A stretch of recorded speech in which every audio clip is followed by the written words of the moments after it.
everyone, it's Chris here from Easy Cook. Today I'm going to be showing you a few easy things that you need to have in your kitchen in order to prepare the meals that we're going to be doing later on.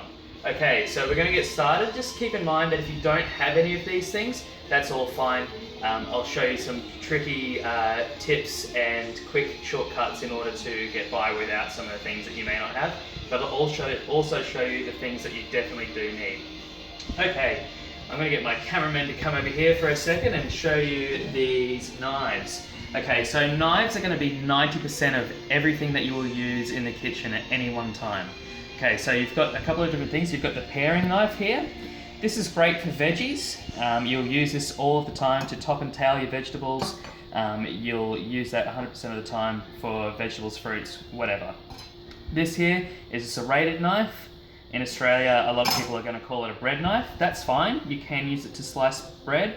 However, it can also be used to slice the less delicate things such as carving roast meats and all that sort of thing. This knife here, this knife is going to be your best friend in the entire world in the kitchen. This knife you will use for chopping, dicing, slicing, absolutely everything that you can use this knife for. It's a great tool to have. Moving on to our frying pans, I've got two here. I keep two in my stock at all times. I've got the smaller frying pan here and the larger frying pan. They're Tefal, they're the Jamie Oliver brand of frying pan. Nearly dropped it there, that would have been embarrassing. Okay, so the Jamie Oliver brand, you don't have to have the Jamie Oliver brand. I personally prefer it, but I understand a lot of you don't want to pay $300 for a set of frying pans, and that's just fine. Teflon means non-stick, and that's going to be of incredible use to you later on. Over here we've got the French grill. Essentially it's a frying pan which is made out of cast iron. You'll fry a steak on that on the stove top and then stick it straight in the oven. And because it is cast iron, the whole thing can go in the oven, unlike the frying pans which have a rubber back on the handle. You come over here, we've got a pestle and mortar. No frills about that at all, nothing special about a pestle and mortar. It is, once again, Jamie Oliver branded though. It's basically just pestle and mortar, nothing special about that. A lot of my cooking involves herbs and spices, which I do get the old crush on in the pestle and mortar. I do like to crush quite hard with that bad boy. Over here we have a oven dish. You will definitely need an oven dish for anything that you're putting in an oven.